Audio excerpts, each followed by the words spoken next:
Opa, tudo bom? Aqui é o Caio Melo, eu estou no Sescom Grande Florianópolis e a gente vai bater um papo agora sobre sociedade limitada unipessoal.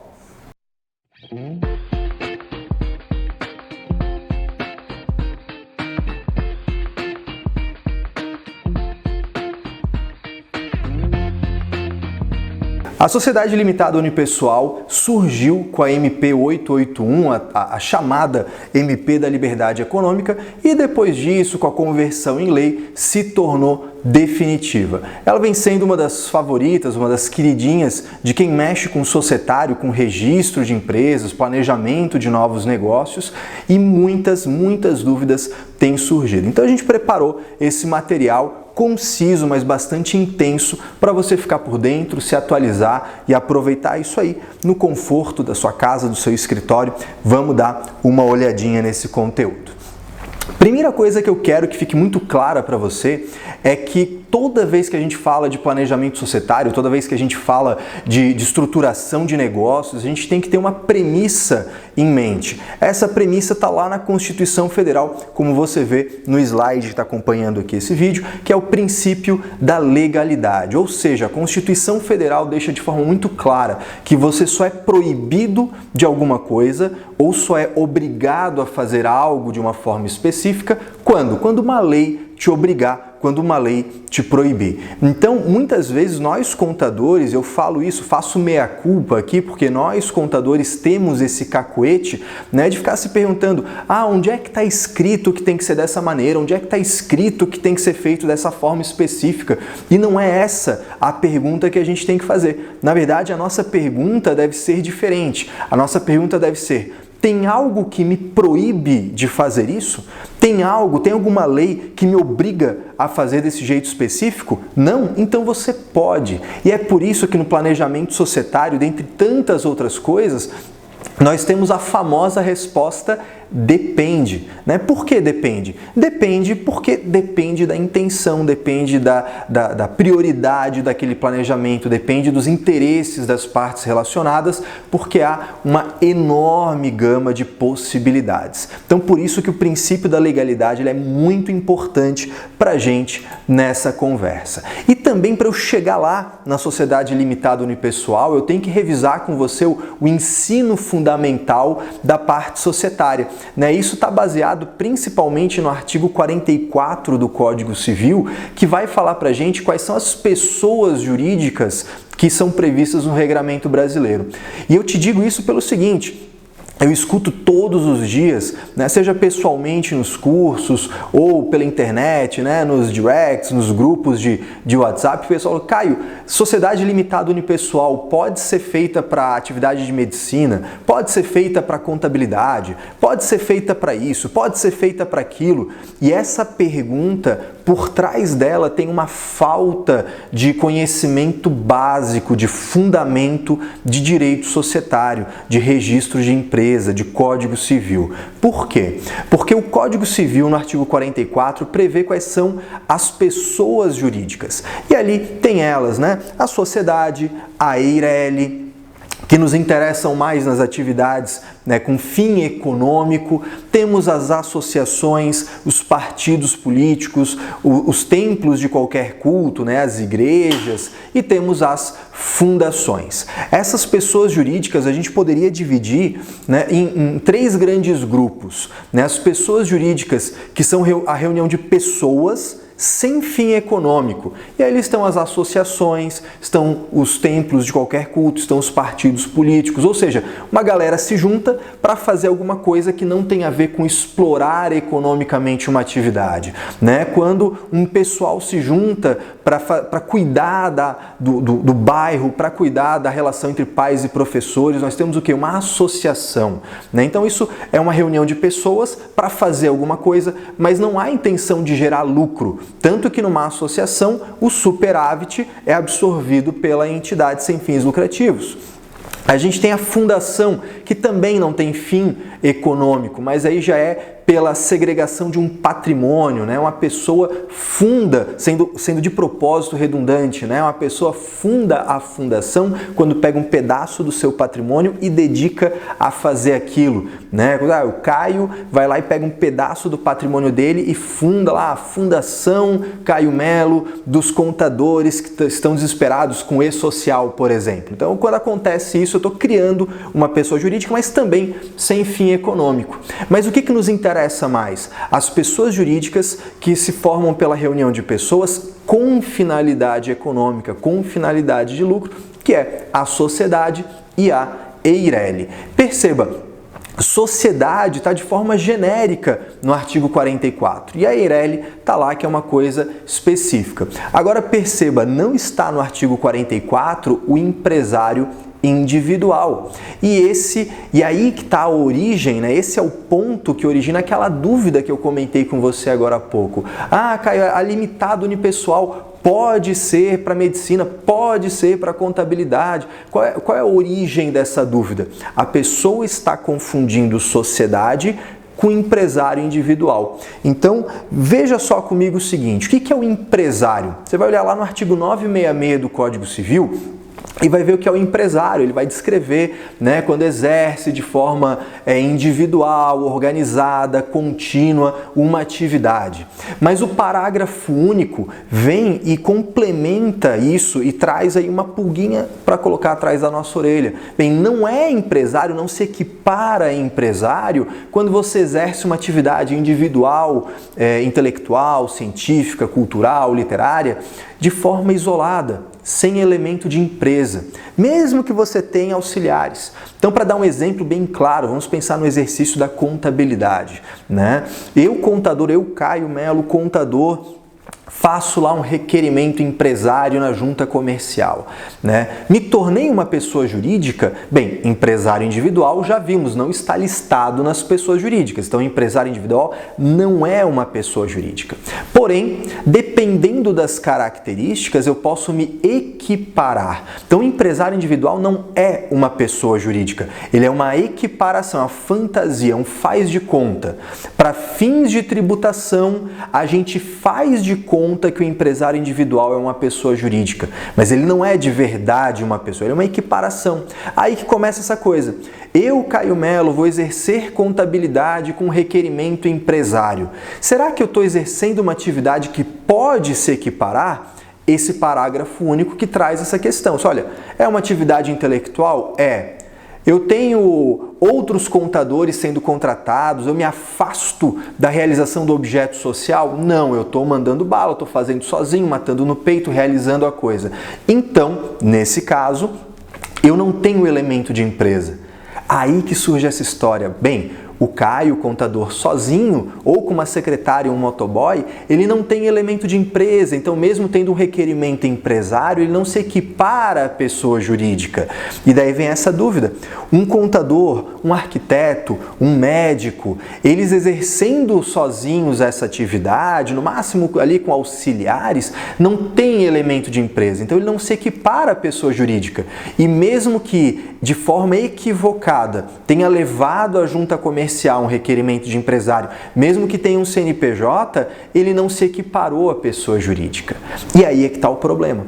É diferente, por exemplo, da EIRELI, como você tem aqui. A EIRELI é diferente, artigo 980A, a EIRELI é uma pessoa jurídica, ela está prevista no artigo 44. Não há o que se falar se equipara ou se não equipara. A pessoa jurídica, EIRELI, é totalmente diferente do seu titular, que pode ser uma pessoa física ou uma pessoa jurídica, né? Então a EIRELI já é completamente diferente do empresário individual. Não há o que se falar se equipara ou se não equipara.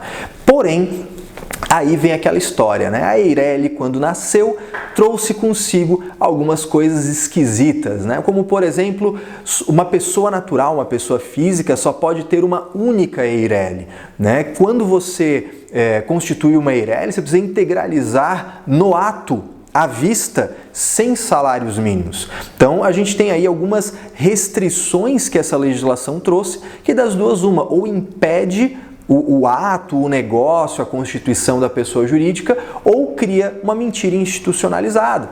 Eu sei que você que está assistindo a esse vídeo nunca fez isso, mas outros contadores em outras cidades por aí constituem lá a EIRELI, contam aquela mentira no ato constitutivo que a pessoa integralizou sem salários mínimos. Mentira, não tinha nada, às vezes o cara nem tem esse dinheiro, né? E aí quando vai ver, a EIRELI nasce precisando entregar a DME, você tem um ato que pelo vício da Constituição pode ser anulado, gerando uma desgraça aí do ponto de vista patrimonial e tributário. Então a gente tem uma série de problemas, né, o que fez com que a EIRELI ficasse um pouco à margem, né? Usada quando era realmente necessário, quando não tinha outra alternativa, mas infelizmente a gente ainda via muito a sociedade ser utilizada, só que como a sociedade precisava ter duas pessoas, infelizmente a gente via aí muita gente colhendo laranja no pé, né? A pessoa abria uma sociedade, botava o filho de 4 anos, botava a esposa, botava o cachorro, botava o papagaio,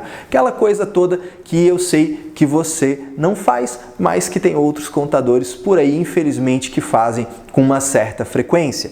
E aí, para a gente chegar na sociedade limitada unipessoal, né, essa hora você deve estar pensando, Caio, mas a conversa era sobre limitado unipessoal. Pois é, mas é que a gente tem que aprender sobre ela comparando com o que já tem.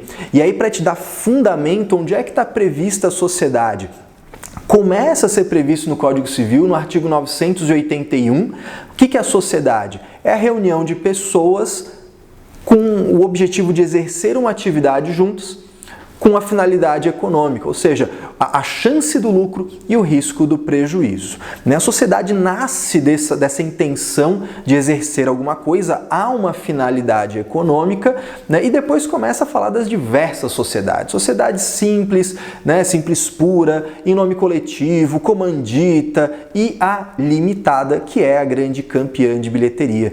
A simples limitada, natureza jurídica 2240, e a empresária limitada, 206.2, né? E delas, com certeza, a empresária limitada, muito mais frequente, muito mais recorrente, talvez aí a campeã de bilheteria na constituição de empresas no Brasil. E por que agora, depois de tudo isso, você vai estar preparado para pensar na limitada unipessoal? Porque a gente vai fazer algumas comparações. Vamos lá.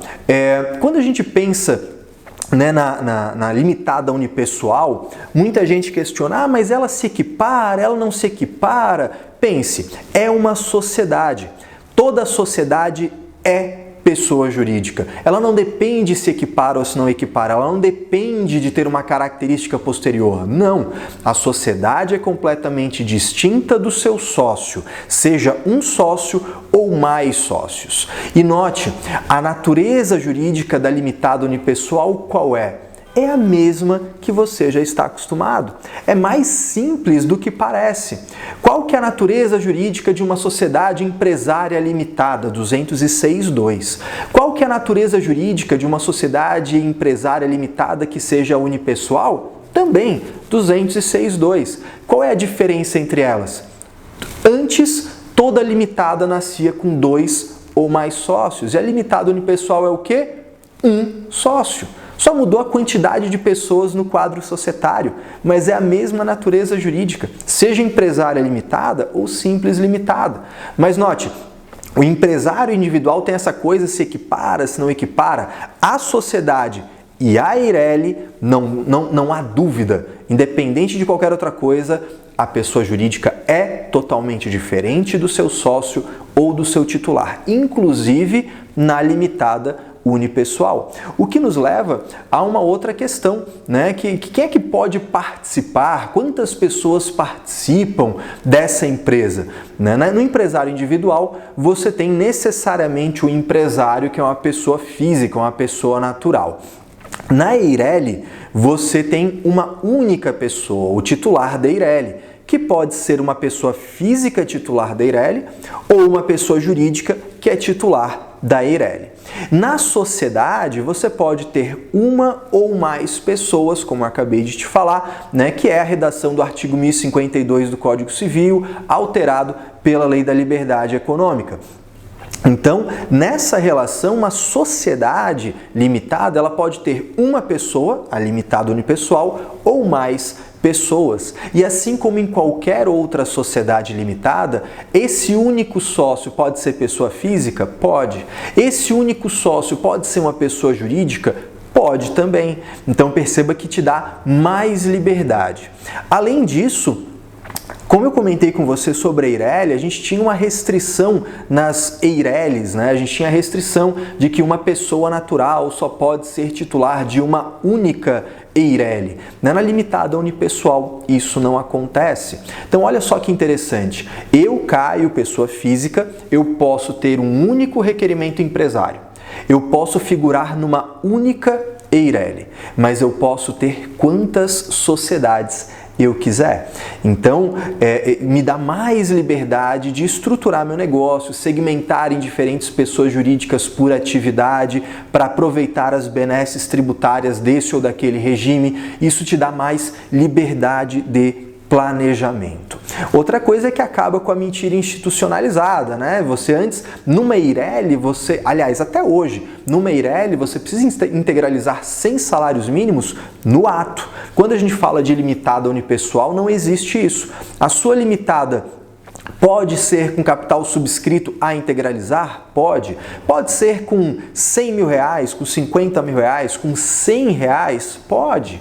Por quê? Porque é uma limitada como qualquer outra. Então a limitada unipessoal não te restringe nem na quantidade de empresas e nem na formação desse capital social. É claro que existem situações específicas que uma limitada exige o capital todo integralizado, né? Como, por exemplo, quando existe um menor dentro da sociedade, mas isso serve para qualquer outra sociedade limitada, inclusive a unipessoal. Além disso, né, a gente precisa analisar também a possibilidade de fazer todos esses planejamentos, né, conforme a legislação tributária, né, o bom atendimento da norma contábil. É claro que se a gente está pensando em usar a limitada para fazer essa segmentação de atividade, a gente tem outros reflexos que não só o Código Civil, que não só o registro mercantil, tá certo? Mas isso te dá um cenário geral. Outra coisa importante, e muita gente está com essa dúvida, é achando que a limitada unipessoal obrigatoriamente precisa usar firma social. E isso não é verdade. Na verdade, você pode, numa limitada, usar denominação ou firma, né? Você tem regrinhas específicas que o próprio Código Civil traz, né? Por exemplo, uma limitada deve usar firma social quando um dos sócios tem responsabilidade ilimitada, mas se não é o caso, pode usar denominação. Daí na limitada unipessoal, isso perdura. Com isso, a gente consegue ter uma visão geral da limitada unipessoal, vendo os principais pontos sobre ela, para você entender e talvez desmitificar um pouco, né? Entender que a limitada unipessoal, na verdade, não é um novo tipo de empresa, uma nova estrutura societária, uma nova natureza jurídica. Na verdade, é o desdobramento de algo que já existia e que agora a gente pode explorar essa oportunidade. Beleza? E foi isso, pessoal. Eu espero que tenha sido útil para você, eu espero que tenha sido proveitoso para você esse conteúdo. Esse conteúdo, claro, é a ponta do iceberg, tem muita coisa que se desdobra a partir daí. Inclusive, eu te convido para ver na descrição desse vídeo o link para o site do Sescom Grande Florianópolis, porque o tempo todo tem na programação, tem na grade de cursos, um curso incrível que eu e a doutora Fabiana damos sobre registro de empresas, reflexos societários, contábeis e tributários desse negócio, e com certeza isso vai te ajudar na tua carreira, na tua profissão. Além disso, né, para você não perder nenhuma informação, aproveita que você está vendo esse vídeo que foi útil para você e se inscreve no canal, ativa a notificação para não ficar de fora, para teu colega não ficar sabendo, não assistir o vídeo e você ficar marcando bobeira. E além disso, é claro, vou te pedir um enorme favor, que é acompanhar a gente nas redes sociais. Vai lá no Instagram e no Facebook do Sescom Grande Florianópolis, tem muito conteúdo legal para você. Um forte abraço e até a próxima.